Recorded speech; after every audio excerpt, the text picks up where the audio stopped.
Thanks, Louise. And it's the last of the support races, and sadly the last of the Ginettas on the TOCA support package. Ginetta Juniors, they've delivered a fantastic race earlier this afternoon, and I'm sure they're absolutely determined to do it again. Liam McNeely is having a great weekend, 2 wins so far. He's on pole for round 25, and we're back with Paul O'Neill and Richard John Neal. Really sad that we've reached this moment with the juniors, but let's hope they go out with a really smashing race. Not literally smashing, but metaphorically smashing race. A great race. Yeah, I'm sure they will. They'll put on a show for us, and yeah, very sad actually. It's quite an emotional thing. It's been, when I come into commentating with yourself, it was something that I watched that you and Simon Hill were commentating on. And, wow. Yeah, so I was always, watching the juniors, and now it's, I just feel like something's leaving me, and it's not my ex-missus. It's the juniors, they're all going. But yeah, no, we wish them all the best. Please give us a good send-off, Ginetta Juniors. We hope so. How do they line up for the last ever Ginetta Junior race on the TOCA package? Liam McNeely on pole from Will McIntyre, then Luke Watts and Joe Warhurst. Akil Alibi and Freddie Slater on row 3. Then it's Kanato Lee and Harry Reynolds. Maurice Henry with Zach Meakin on row 5. Behind them, Luke Hopkinson and Mackenzie Douglas. 7th row, Sid Smith and Adam Brown, Ella Lloyd and Tom Spragg on the 8th row, and then on row 9 it's Leona Theobald and Mikey Porter. Leona in grey may not be on the grid.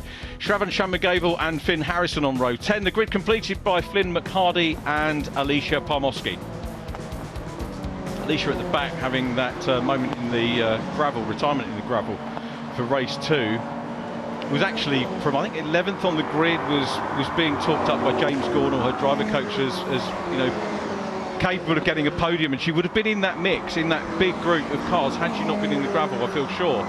So we'll see what she can do from the back. It is a shame she hasn't had great luck when we've had the cameras on her so far this year, but has shown good turn of speed, and hopefully she'll come back and race some Ginetta Juniors next year for a second campaign. There is our scholar, our second female scholar, because Jamie Chadwick, of course, was in juniors and won the scholarship, and Jamie, of course, now multi-W Series champion, came through. Alice Powell, another great Ginetta Junior graduate. Lando Norris is probably the one that's going to be top of everybody's list if you were to ask. Any favourites for you other than those? James Kellett was a good one. I know he wasn't the champion, but he was obviously a fantastic driver, and like, if you finished in the top 6 of this championship, you were a legend, and you usually went on to something good, and they all have, so great to see. And Lando Norris, I would say, is my favourite, not because of the F1 thing, but just because of him coming in. He was about 2'1", still is. Wasn't he? And I just used to love him on the podium with Senna Proctor, who was 6'2". Yeah, what a contrast that was. So yeah, great memories. Great memories. Yeah, I forgot about Sen. Yeah, another great driver coming through. Well, for the last time, we're about to get underway with the juniors. The front row, Liam McNeely and Will McIntyre, the rookie champion. Will he'll want to move on to something else next year. McIntyre gets it away well this time, but McNeely does another very good Brands Hatch circuit start, and they're side by side, a little bit of contact between the two. McIntyre in red goes wide, the second row sorting themselves out, and it's Luke Watts from 3rd place that annexes 3rd position as Willie Mack goes up the inside and into the lead at Druids. Yeah, gets the job done, does Will Mack, and that was a great move. Just got the undercut into Paddock, and they're all through, and they all look like they're getting through Graham Hill Bend, hopefully with no contact. Great stuff. Yeah, now Liam McNeely's got a race on his hands, and we're rubbing hands together metaphorically to see how this is going to pan out as Matt goes a little bit defensive. Warhurst to the outside of Luke Watts. He's going to try the outside run here. Are racing side by side with the blue elite car. Warhurst backs out of that, goes line astern onto the Grand Prix loop for the first time, and here comes McNeely, shows a nose one side, back into the toe. And it's McIntyre, the rookie champion, that leads them down the drop, up in towards Hawthorns. Here comes McNeely now. Brave stuff. It'll leave the door open for everyone else unless he goes back in. A little tap from Luke Watts. Little tap from Luke Watts. All right. Did you hear it on the FX? I heard the fiberglass crunch and the change for the lead, maybe. No! Liam McNeely, brilliant. Come out actually, because of course carnage. But yeah, cars all over the place, scattering here at Brands Hatch. Brilliant stuff out the back. Absolutely superb stuff. Freddie Slater up with him as well in the 26 car, so keep your eyes out for him but it's McIntyre at Manili. How are they starting to get away? It's the 27 car leading the group at the moment. No, it's not 27, it's Flynn McCarthy, isn't it? 26, Freddie Slater coming through as well. Through Stirling's for the first time, down through Clearways, lead two getting away. They'll try and sort themselves out. Look at all the different lines being used as well. Yeah, Maurice Henry there, isn't it, in the 49? He was just defending from every other person that is involved in this race, so he was coming at a real acute angle. But look at this, side by side, all the way through. It's like a rainbow coming through your shot. It is a great colourful spectacle here on the GP circuit at Brands Hatch. Sun starting to go low in the sky. Kanato Lee putting Maurice under pressure. Last year's scholar, as Liam has a little look. Kanato on the grass, rejoins safely, thankfully, in the mix. Yeah, just about got away with that, and I think Maurice kind of like seen that he'd give him a bit of a barge onto the grass and then kind of let him through because he felt bad. McNeely there in P2, the 48, gesticulating, saying, please, get on with it, let's get away from them. So he was giving the let's hurry up to Will Mack. So he just doesn't want Willie Mack to defend in any of the fast corners, because that will back them all up into P3 there, because Watt will catch him. And it will be the whole group swarming all over him, as we saw. I don't mind if that happens. We'll have a multi-car battle for the lead, that'll do us. But at the moment it's not, it's too clear. Then a group of three as Joe Warhurst is busy having a look at the moment at Luke Watts in third position. Watts. Luke Watts, wow. 2.2 million gigawatts on the grass, that was. It was. Phil Glue was telling me he was busy coaching Luke on what to say as well, and helping him with his speech that he was going to come out with in the interview with Lou when he was on the podium for the first one. He didn't get the chance because we spoke to the championship winners. Warhurst has dropped back, so that's a Keel Alibi in the mix. So I think he's going single-seaters next year. I think Freddie Slater actually just made a move as well, maybe on Joe Warhurst. Yeah, McIntyre fastest lap. Let's see whether that improves as they come through Clark Curve once again. So things slowing down just a tad at the moment. So the leader's getting a bit of respite. They've got a good gap at the moment. The rest of them behaving themselves. And here we come. And this is his typical late in the racing day shot of these two. I love this though, because these are from two different teams. So Will Mack in the lead there with McNeely behind him. In any other race you would defend straight away, because that is a move that is on all the time into paddock, but because they trust each other to say, right, we'll go together, then he doesn't have to defend. So, you know, they just want to try and get as far in the race as they can and then fight it out when there's no one behind them. So, and how really about, what sort of gap are you after, do you reckon? Well, you'll probably want to be doing it in the last 5 minutes, because, I mean, the gap looks big. So it's a time thing rather than... yeah, but, I mean, they don't know. Well, they will know that from the pit boards, but I just find it lovely that they actually have that much respect at this young age.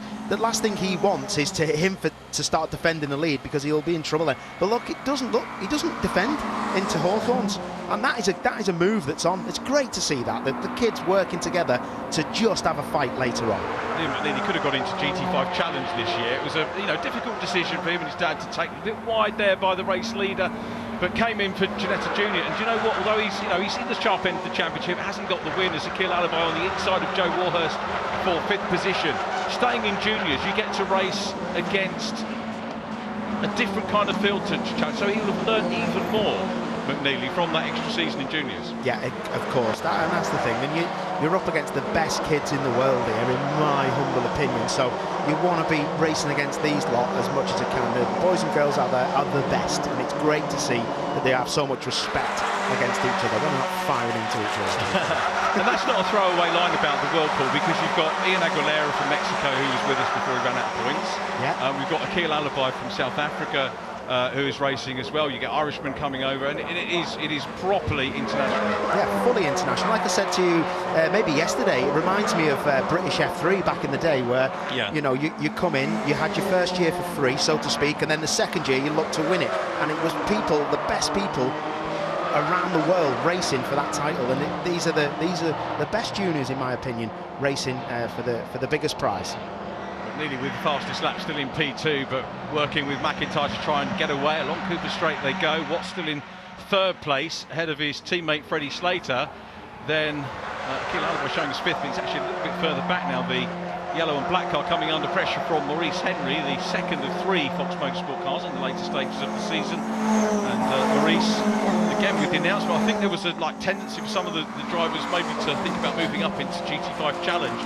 That option's gone now, although there will be other Ginetta formulae that they can go into next year if they want to. Yeah, of course. It's just such a stable platform for youngsters to learn in, 14 to 17, and they can hang around until they're 17 and then crack on and do something else. But we've seen Alexa Tom Emerson, people like that go on to great things, haven't we? We have, yeah, moving up the ladder, getting their experience, and we'll see many, many more of them for sure. But Harry King in the juniors as well. Yeah, another good name for us to pull out of the hat. We've had so many, that's the truth of it, but a lot calmer this one. How's Alicia Palmowski doing off the back of the grid from 20th up into the 15th place, Palmowski? Yep, so good progress from her. That is a great shot through Stirling's, watching the four-wheel. People say, what's a four-wheel drift? Next time we go around Stirling's, if we can have a shot of them all coming out of Stirling's, I'm telling you now, the drift of the 4 tyres of the car sliding in tandem across the circuit is what you want to see. Here we go then. Mackenzie Douglas having a look, so tees up that run. That was textbook stuff, wasn't it? That was nice. It was a nice, easy move, but Maurice is back on to him. Oh, Maurice getting a taste of his own medicine there across the side of him, but that was fair. There was no grass involved in that one, so yeah, still battling hard. And Maurice, remember, he had that win, didn't he, at Knockhill, I think it was? He did, yeah. He was the first Fox driver to win a race this year, and amazing to have been on the journey with him from scholarship. If he hadn't won the scholarship, he wouldn't have raced. It's as simple as that. You know, Lawrence Tomlinson and the team at Ginetta, that I know I bang on about it. The scholarship is a wonderful, wonderful event, and drivers like Maurice who wouldn't have had the chance otherwise to come and race. It's as simple as that. Seriously, mate, you don't, and I'm not being funny here, you don't bang on about it enough, because Maurice would not be driving, you know, like you say, without Lawrence Tomlinson and your help that goes on with the media side of things as well. So any youngsters out there wanting to do this, you definitely want to get involved, because you'll get some words to help you along from Richard. Maybe the next Lando Norris is waiting to come into Ginetta Junior Racing. We'll have to see. Meanwhile, though, we go back. This is the battle for third place. Luke Watts, great to see him up on podium pace at last here from Freddie Slater. Where are we going to see Freddie Slater next year? He's going to be a major talent for sure. And Joe Warhurst, I feel a little bit for Joe, the blue black car, third of the group, just heading away from shot. Really has deserved a win this year, but not happened. Loads of fastest laps. Little moment there for Mikey Porter, one of the new drivers in the Prep Tech team. Little moment? Yeah, Are you having a laugh, Dad? Big moments. Little moments in the barrier and safety cars. I'm not having that. Just a little moment there in fifth gear, 100 mile an hour. Yeah, Mikey Stad will be on to me about that one. Here we go with a look. That's great driving, that. Yeah. That's great driving, that. That could have been turned across the front, but look now, Joe Warhurst on the inside. That was great. They give enough room. Oh, just had a little bit of a front axle lock-up. That's because he was just unsettled by Warhurst coming across, but that was great, that. They just give each other enough space there. That was nice to see. Yeah, running well there, Joe Warhurst. Again, I mentioned earlier in this race, Joe Warhurst makes a big habit of getting fastest laps. And he's got that again at the moment on lap 5. Just have a look through the stats. I mean, he has had 5 fastest laps over the course of the season. Hasn't been in the position to get that win. He's certainly capable of doing it. He's capable of going further up the racing ladder. And although we haven't heard of him as a race winner here in juniors, Joe Warhurst is going to be a winner in whatever he moves into. Under the elite umbrella, of course, lots of many great cars. That is sad news. Alicia Palmowski off again with Tom Spragg. So Alicia's meeting not so good. Let's have a look at what happened. Oh, yeah, that's a shame, that, actually, because it was just a little tag at the rear from Spragg, and that put them both into a spin. Oh, who's that that's just gone off? That is one of the R Racing ones. Is that Freddie? I think it is, isn't it? Meanwhile, Canato has got himself at the head of this grid. Canato Lee, where's he come from, Paul? Canato Lee. He was way back, wasn't he? And he's at the front of this group. We keep asking ourselves that this weekend. He literally... They weren't anywhere near. It was like a group, there was 3, a gap, a group of 2, another gap, and another group of 2. And I think Canato was in there. And Akil Alabai has come through. He's in the yellow car. And again, talking about the international flavour, Canato from Japan, Akil Alabai, the South African driver, and Joe Warhurst on the outside. Then it is what, so it must have been Slater that had that moment. Yeah. That will have contributed to these guys all bunching up again, as they did in race 2. Joe Warhurst there in that blue car needs to grow up. Just slot him behind, mate. He's living side by side. Oh, that's proper stuff. Canate Lee in the 19 across the front. Joe Warhurst still alongside Akil. Now he loses out, and then it's Luke Watts that's back in front of him. and it's getting spicy. Luke's brave. He's the only R-Racing runner in that group of elite cars. A Fox car in the mix as well. Then a Prep Tech with Zach Meakin, the fluorescent one, and then the Ultimate Speed Racing number 50. Adam Brown's in the mix. He's been getting closer and closer to the front all year, Adam Brown. He's the biggest improver for me over the course of the season. Adam Brown really worked hard. Let's have a look in the background. Oh! Stop that. That's a bit naughty. That was Luke Watson to the side of Joe Warhurst, yeah. Twice. And that's Slater going wide. Yeah, that was, there's no need for that. There's no need for the big side by side, especially at that speed. Bernardo was there ready to pick up those pieces and get himself up into third place. So Lee, second in the rookies. McIntyre's top rookie at the moment and leading the race out right now. Is this where Liam McNeely now starts to think about, yeah, we've done the mucking around, I'm fastest here this weekend, I'm going to have the win? Yeah, he's going to look for the triple win, isn't he? I think that, this is it now. He's seen the countdown on the board, and now he's driving to me like he's pushing on. Look, you don't drive to them white lines and kick up dust for a laugh. He's looking for the win now, and the leader, McIntyre, will know. He'll start to defend. What a great shot window for these two racers, moving up into senior careers, one would suspect, next season. And it's McIntyre out front, Liam McNeely. It's a game of cat and mouse, as ever in juniors, between these two top drivers. McNeely has got up to third in the championship.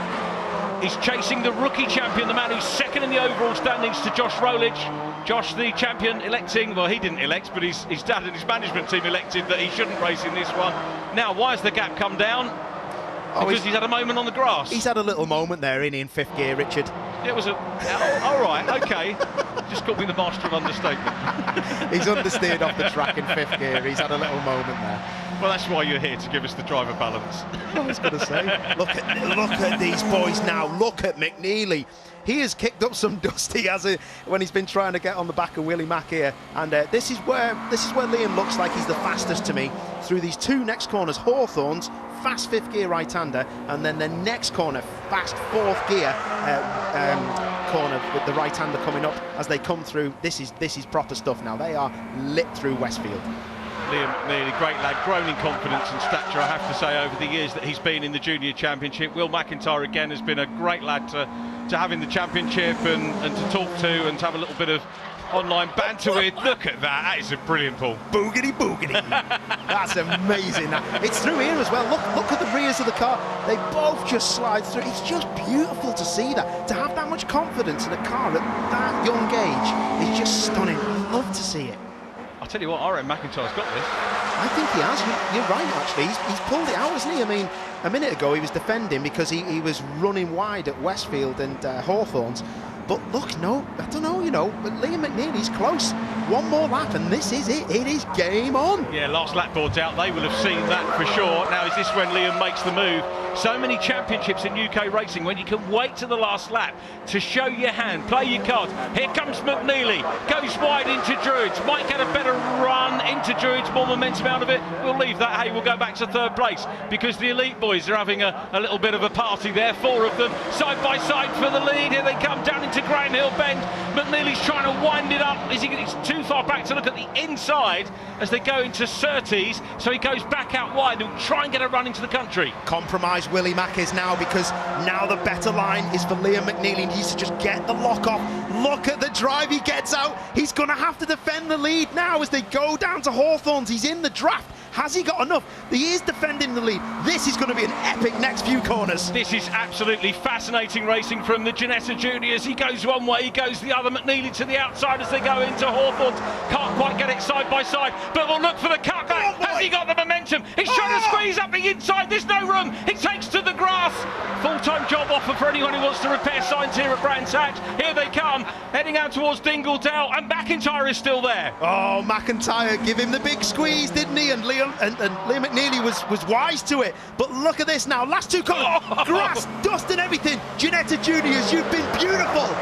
Liam McNeely's off to the World Rallycross Championship after this. He's on the grass, it's not slowing him up, and it's McIntyre that leads them down into Clearways for the last time, Paul. It's not over yet, though. Can he get underneath him? He gives him a little love tap, and how's it going to end? He's at the apex. He's going to have the overlap, Richard. Here they come through Clark Curve onto the Brabham Straight, the last of the Ginetta Junior races here on the Toka package, and it is going to be McIntyre that takes the win. The rookie champion, tap even has time to take take his hand out the window, tap the window. Brilliant race, McIntyre, brilliant race and great weekend. Liam McNeely in second place. The battle for third is still on, and it is Kanato Lee who takes third position from Akil Alibi, signs off with a great fourth position from Joe Warhurst, who keeps the fastest lap, a sixth fastest lap of the season for Joe Warhurst. I'm sure that some drivers will have put in great performances that I'll have missed, but what a race to sign off. What a race. Look at that. Liam McNeely, a gentleman, an absolute gentleman. That could have been a big hit in the backside, but Willie Mack, he just kept it all nice and tight. They better shake hands after this, because there was some driving that was just on the edge. Brilliant stuff. It was amazing. And do you know what? I'm going to carry that race in my head now, along with the one he did with Aston Miller at Donington. Do you remember last season? Yeah. And Liam McNeely to deliver two so memorable races like that. There are so many great drivers in this championship, but Liam, I'm going to take two of those away. Will McIntyre, Liam McNeely, the entire junior paddock, thank you for your company and your entertainment over the years. Yeah, ditto. Absolutely amazing. Well done, McIntyre. Fantastic. But Liam McNeely, you've been a legend, mate. That was proper stuff. Respectful. An amazing race then from the Ginetta Juniors. Round 25 of the championship, won by Will McIntyre, the rookie champion. Liam McNeely just denied a hat-trick. He's second from Kanato Lee, Akil Alibi and Joe Warhurst. Mackenzie Douglas in sixth place. Freddie Slater seventh from Maurice Henry. Zach Meek in ninth. Luke Watts, again, quality all the way down the top 10. 11th, Adam Brown, another great race from Adam. Sid Smith in 12th coming through.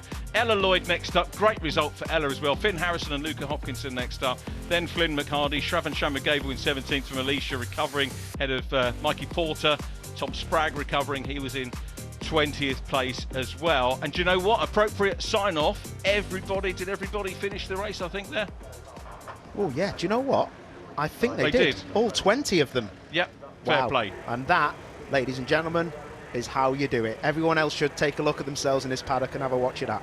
Absolutely right. What a great way to set up the touring car finale, though, isn't it? I hope it's what a great hors d'oeuvre. Yeah, I hope it's as exciting as that. That's lovely to see. Look at them boys.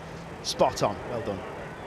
Brilliant racing, great camaraderie down there in pit lane, and look at that. There's a future junior champion there. You just spotted, Paul, for sure. That's a good shot, that, wasn't it? That's a good shot. And look at that, Eddie Ives. Eddie, yeah, top man. Yeah. Done a lot for Ginetta Juniors. Oh, for sure. Yeah. Without a doubt. It was HHC, wasn't it? In the early days, did a huge amount. It'd be wrong not to name check those guys on our final race on the Toka package. Louise's down there in Parc Ferme. We're just waiting to give you the championship standing. Steve Ryder down there as well to congratulate them. So here we go. This is the final championship table. Josh Rolich takes the championship, 41 points clear of Will McIntyre. Liam McNeely in third. Harry Reynolds fourth from Joe Warhurst. Akil Alibi in sixth from Kanato Lee. Eighth is Maurice Henry, then Sonny Smith, and completing the top 10 in our final Ginetta Junior Championship is Luke Watts. Again, a big thank you to everybody at Ginetta and the juniors all over the years from all of us here at ITV. Wish you well for your future. Take a quick break and we'll have a word with our winners in just a few moments. Stay with us.